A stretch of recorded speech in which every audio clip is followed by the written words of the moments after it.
Utaru Oreki walked through the school gate on his first day of high school, seeing a crowd of students trying hard to recruit new members.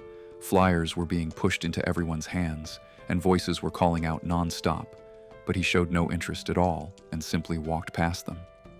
After changing his shoes, he headed straight to his classroom. Joining clubs or getting involved in activities wasn't something he cared about. He followed a simple rule: if something wasn't necessary, he wouldn't bother doing it. And even if it was necessary, he preferred finishing it as quickly as possible and moving on. Inside the class, Satoshi Fukube greeted him with his usual cheerful energy.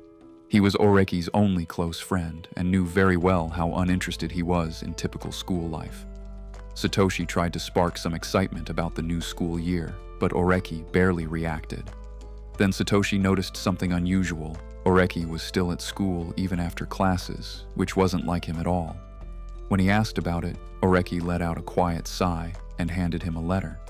It turned out to be from his older sister, who was currently traveling in India. She had written about the Classics Club, explaining that it had been losing members over time and was now about to shut down. Since she cared deeply about that club, she had asked Oreki to join and keep it alive. Even though Oreki wasn't interested, he still agreed because it mattered to his sister. Satoshi pointed out that since there were no other members left, Oreki would basically have the entire clubroom to himself. That idea made it slightly more acceptable for him. After that, Oreki headed to the staff room to pick up the key. The Classics Club room was located in a quiet, isolated part of the school, far from all the noise. That alone made him feel a bit more comfortable. He unlocked the door and stepped inside, expecting an empty room. Instead, he found a girl with short black hair standing by the window, quietly looking outside. She turned toward him and introduced herself as Eru Chitanda, mentioning that she had seen him during the school's opening orientation. Oreki didn't remember her at all. She explained that she had joined the club for her own reasons and asked if he was planning to join as well. Hearing that, Oreki figured the club no longer needed him, so he said he wouldn't be joining and turned to leave, telling her she could lock up when she was done. But she quickly stopped him and mentioned that she didn't have the key. That made him pause. The key was still in his hand, and the door had definitely been locked when he arrived. So how had she gotten inside? When he asked about it, she calmly said the door had already been opened when she entered, and she had no idea how it got locked afterward. Instead of being confused or worried, her curiosity seemed to grow even stronger, and she became eager to figure it out. Right then, Satoshi showed up at the door and admitted that he had followed Oreki out of curiosity, just to see what he was up to. Oreki tried to leave again, but Chitanda suddenly held his hand and leaned closer, asking for help one more time. The intensity in her eyes caught him off guard. It was something he wasn't used to, and for some reason he couldn't just walk away anymore. So he stayed. The three of them began thinking about what could have happened. Chitanda mentioned that she had heard a faint metallic sound earlier. They paused and listened carefully, and soon enough, they heard that same clinking noise again, coming from somewhere below. They stepped out into the hallway and noticed the school janitor going from one room to another, locking doors using a master key. Oreki quickly connected everything. It seemed likely that the janitor had checked the club room, assumed it was empty, and locked it without realizing Chitanda was inside.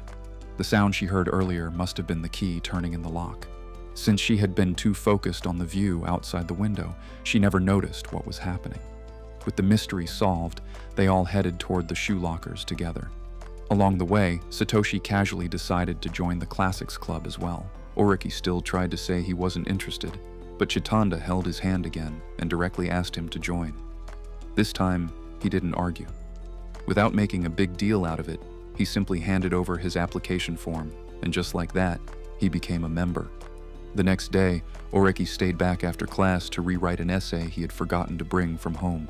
While he was working, Satoshi sat nearby and started talking about a strange rumor spreading around the school.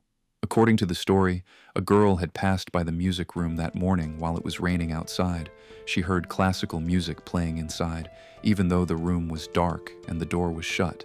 When she opened it, there was no one at the piano, yet the music continued. After the piece ended, a figure slowly rose from the floor. The person had messy hair and tired red eyes. The girl got scared, slammed the door, and ran away.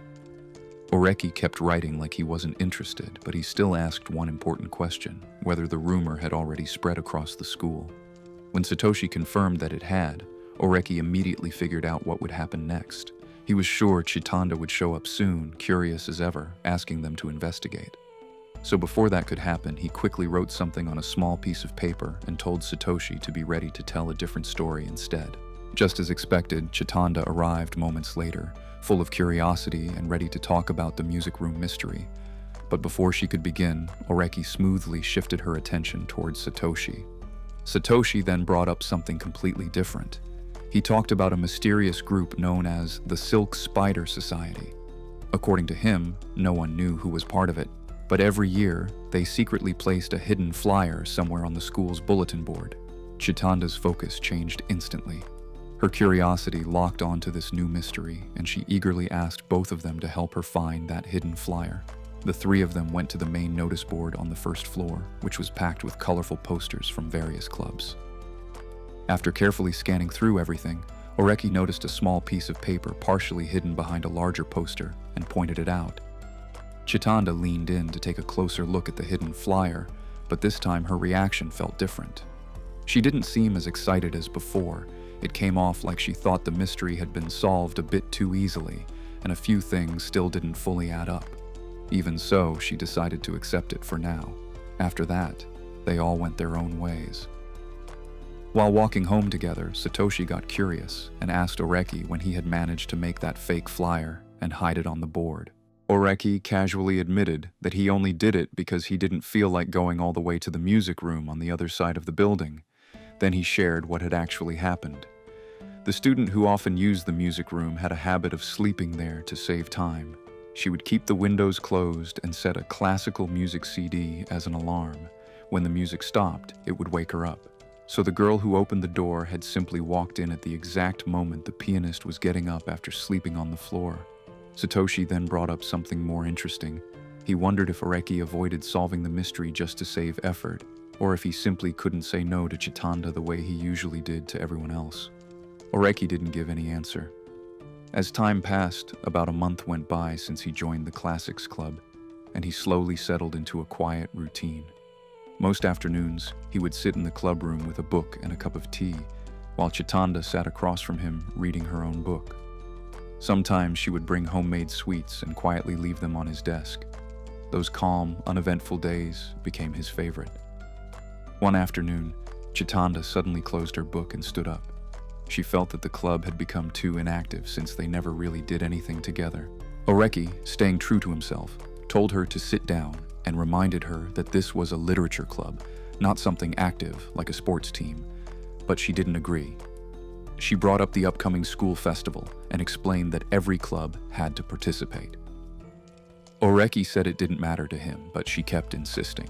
According to her, the Classics Club had a tradition of creating an anthology every year for the festival, and she wanted to continue that tradition. Oreki immediately refused since it sounded like too much effort, but Chitanda didn't let it go. She made it clear that she would keep asking him every single day until he agreed. After thinking about it, Oreki realized that helping her once would actually take less effort than dealing with her constant requests. So in the end, he gave in. He then asked if she even knew how to make an anthology. She honestly admitted that she didn't. Her plan was to find older copies and figure things out by learning from them. So they started searching the club room together, checking drawers and shelves, but nothing useful showed up. Oreki eventually sat back down, thinking it was over. But Chitanda wasn't done yet. She pulled him up again and took him straight to the school library. At the front desk, there was a short-haired girl named Mayaka Ibarra. The moment she saw Oreki, she recognized him and immediately looked annoyed. It felt like she expected him to cause trouble. Oreki responded with a dry comment, which only made her more irritated. Right then, Satoshi suddenly appeared from between the bookshelves, and the moment Mayaka noticed him, her entire expression softened almost instantly. Chitanda quickly picked up on that sudden change in Mayaka's expression.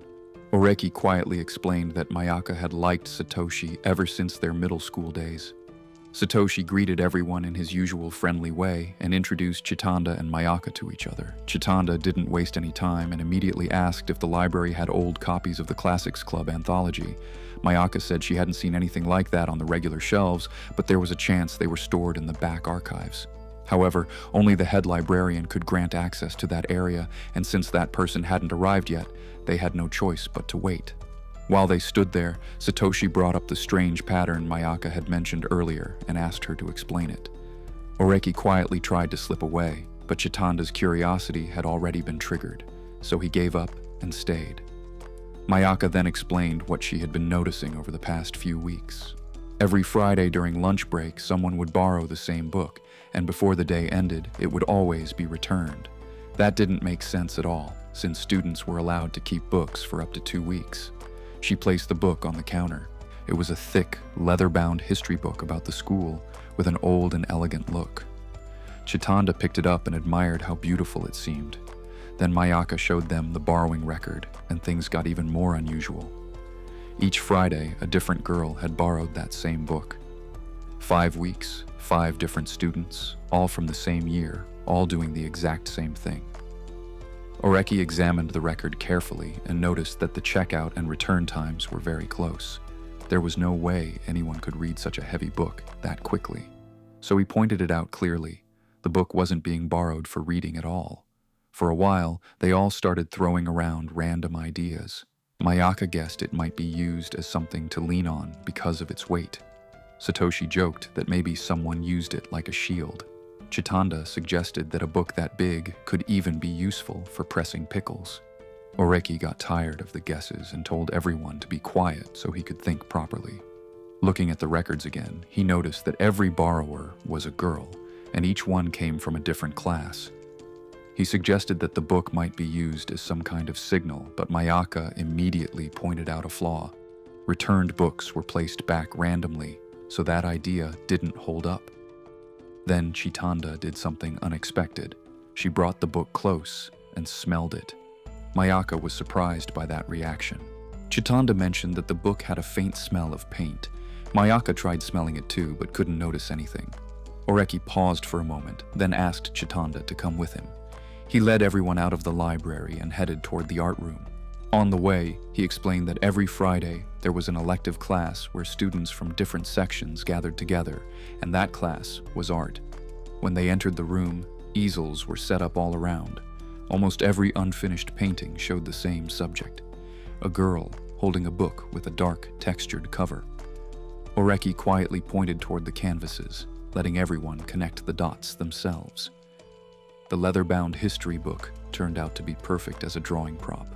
Its size, shape, and dark cover made it ideal for figure sketches. Since carrying something that heavy all week would be annoying, each student just borrowed it on Friday for the art class and returned it the same day after finishing. Mayaka and Chitanda looked at the paintings for a moment, then turned toward Oreki with clear admiration. Without making a big deal out of it, he had solved everything again. They headed back to the library afterward. Oreki immediately started walking toward the exit, but Chitanda reminded him that they still hadn't found the old anthologies. Just then, the head librarian finally arrived. Satoshi explained the situation and asked about the Classics Club anthologies. After checking, the librarian told them that none were left in the archives.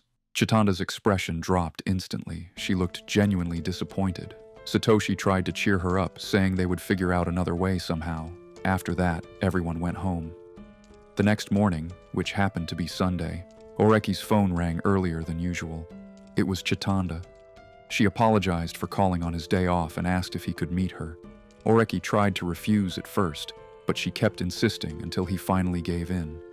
Later, he sat alone in a small cafe with a cup of coffee in front of him, slowly stirring in cream while waiting.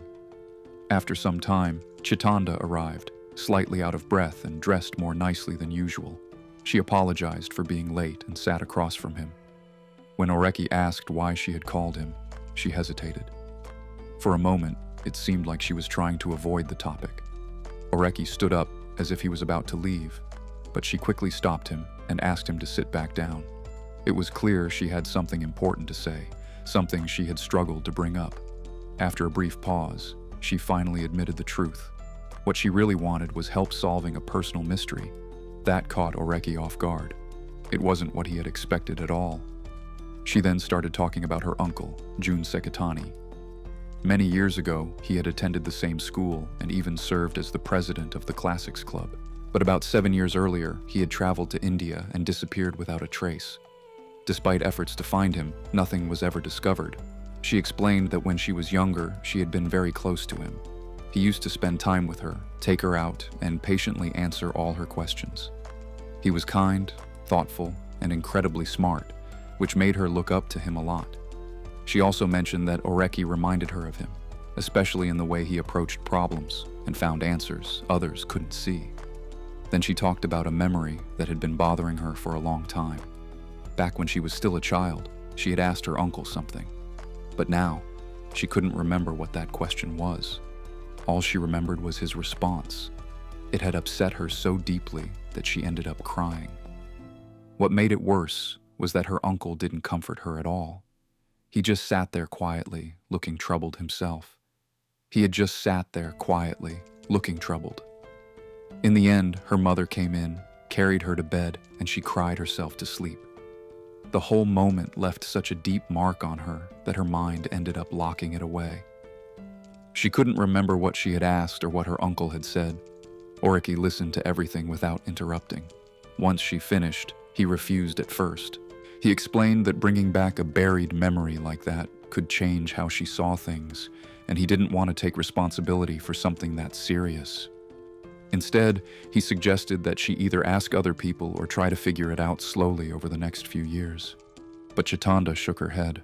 She had already gone to the staff room and spoken to every teacher, but none of them had been at the school long enough to know her uncle. She also made it clear that this was too personal to share with just anyone.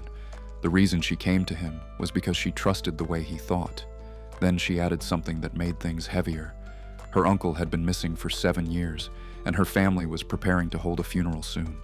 Before saying a final goodbye, she wanted to remember the words he had once said to her. Her voice grew softer as she looked down, trying to hold back her emotions. Oreki stayed quiet for a moment, watching her. Then he finally agreed to help. Still, he made one thing clear. He wouldn't take responsibility for whatever impact the truth might have on her. Hearing that was enough for her.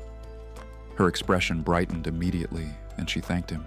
Not long after that, midterm exams started, and club activities were put on hold. Oreki spent those days focused on studying and going to school, so he barely saw Chitanda during that time. Once the exams were over, he went back home and dropped onto his bed. That's when he noticed a letter on his desk from his older sister. He opened it and started reading. She wrote that she was currently stuck in Istanbul at the Japanese embassy because of a passport issue. In the letter, she asked how the club was doing, whether any new members had joined, and once again reminded him about the yearly anthology tradition. Then she mentioned something important.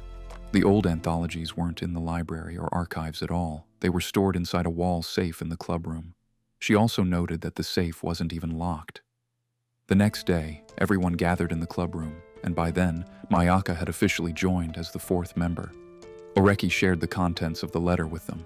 At first it sounded like good news, but when they looked around, there was no safe anywhere in the room. Oreki told them not to worry. Club rooms were reassigned every year. Since his sister had graduated 2 years earlier, the safe would still be in the room the club had used back then. He had already asked around and found out that the biology lab had been used as the Classics Club room the previous year, so the group headed down the hallway together toward the biology lab. On the way to the lab, Oreki noticed something unusual. Small sensor devices were attached to the walls on both sides of the corridor. The girls didn't seem to pay any attention to them, but he quietly kept it in mind. When they reached the room, the door was locked. After knocking, a senior with long hair stepped out, keeping the door mostly closed behind him. A strong scent of cologne surrounded him. He introduced himself and mentioned that the room was now being used by the newspaper club, though he was the only one there at the moment. Chitanda politely explained that they were from the Classics Club and were looking for a wall safe that should still be inside. As soon as she said that, the senior's behavior changed slightly. He seemed tense and quickly claimed that he had never seen any safe in the room. Mayaka reminded him that students were allowed to inspect the room if needed. After a brief pause, he reluctantly let them in. Inside, Oreki carefully observed everything. Papers were scattered across the table. A radio was placed nearby.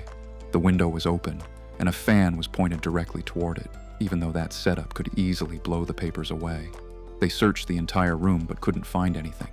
Then, Oreki asked the senior if he had moved anything large when the newspaper club took over the room. The senior said he had only shifted a few cardboard boxes. Oreki then calmly said that if they couldn't locate the safe themselves, he would ask a staff member to come and properly inspect the room. That single line changed everything. The senior's expression stiffened, his breathing got heavier, and he suddenly told them to leave. Oreki walked out with the others without arguing. Before leaving, he casually added that if the anthologies were found, the senior could just drop them off in the Classics Club room. Not long after, the anthologies appeared, neatly stacked on their table. Mayaka was curious and asked how he figured it out. Oreki quietly pulled her aside and asked her not to tell the others, then explained his reasoning. The sensors in the hallway, the strong cologne, the fan pointed toward the open window, and the radio on the desk, all of it pointed to one thing. The senior had been secretly smoking inside the room. Since he likely came from a strict or respected background, getting caught would have caused serious trouble for him. Because of that, the safest place to hide his cigarettes and lighter would have been inside the wall safe. That was why he had been so defensive about it. The moment Oreki mentioned involving the staff, the senior had no choice but to give up and return the anthologies himself. Just then, Satoshi walked in wearing a bright sunflower costume, and Mayaka showed him the recovered books. At the same time, Chitanda pulled Oreki aside. She held one of the volumes in her hands. The title on the cover read, Hyuka. She explained that this particular anthology was connected to her uncle. Inside, there was a piece written a year after he had graduated. It described him as someone who had acted like a hero, sacrificing everything for the greater good. Chitanda pressed her hand lightly against her forehead, saying it felt like she was close to understanding something important, but the answers still wouldn't come together. Oreki turned toward the stack and started searching for the very first issue, the one published when her uncle had still been a student. After checking through everything, Mayaka delivered the bad news. That first volume was missing. On the way home that evening, Oreki told Chitanda that she should share her uncle's story with Satoshi and Mayaka as well. She hesitated at first since she didn't want too many people involved, but he pointed out that the two of them alone might not be enough to solve something this complicated. She stopped walking, thought about it for a moment, and then agreed to tell them the next day. At the club, the following afternoon, she explained everything. Her uncle Jun Sekitani, his disappearance, the memory she couldn't recall, and the upcoming funeral. Satoshi and Mayaka listened quietly without interrupting. Once she finished, both of them agreed to help. They decided that their main goal was to uncover what had actually happened 45 years ago. To move forward, they planned to meet at her house over the weekend, with each of them bringing their own research and ideas. Saturday arrived under gray skies. Oreki stood beside his bicycle, waiting until he heard Satoshi calling out from down the road. Satoshi came speeding toward him, barely managing to stop in time before crashing. After that, the two of them set off together, leaving the city behind. As they rode, the surroundings slowly changed. The streets became quieter, and soon they were passing rice fields and low hills stretching out on both sides. During the ride, Oreki casually asked Satoshi if he actually enjoyed his high school life. Satoshi slowed down a bit and admitted that he had his own problems too, but he chose to stay positive and focus on the good parts. Oreki didn't respond and just kept riding. After a long journey, they finally reached the Chitanda estate. The place was large, with a tall wooden gate marking the entrance. Inside stood a spacious, traditional-style house that had clearly been maintained carefully over generations. Chitanda welcomed them at the door and guided them inside. They walked through several rooms with polished floors and old sliding screens, and the air carried a soft scent of tatami and wood polish. In one of the inner rooms, Mayaka was already there, sitting at a low table covered with papers. Everyone gathered around it. Chitanda handed out copies of a preface taken from the second anthology. It described Jun Sekitani as someone who left the school not just as a student, but as a heroic figure, a legend who had sacrificed everything for the greater good. The text had been written 1 year after he left. She then shared her own theory, According to her, during the school festival 45 years ago, outsiders must have come in and caused trouble, harassing the students. Her uncle likely stood up against them, gathered others, and forced them out. But in the process, he may have hurt one of them in front of a teacher, which led to his expulsion. The others listened carefully and considered it. Then Satoshi pointed out a flaw. Groups like the ones she described didn't really exist until several years after that time period. Oreki added another issue. The school had already banned any festival activities involving money back then, so there wouldn't have been anything valuable for outsiders to target in the first place. Chitanda listened to their points, accepted the flaws in her idea, and quietly sat back down. After that, Satoshi stretched a bit and suggested moving somewhere more comfortable. Chitanda agreed and took them to the veranda that overlooked the garden pond. They carried their notes outside and settled there. The pond looked dark and still under the cloudy sky, while the sound of frogs echoed softly from the reeds nearby.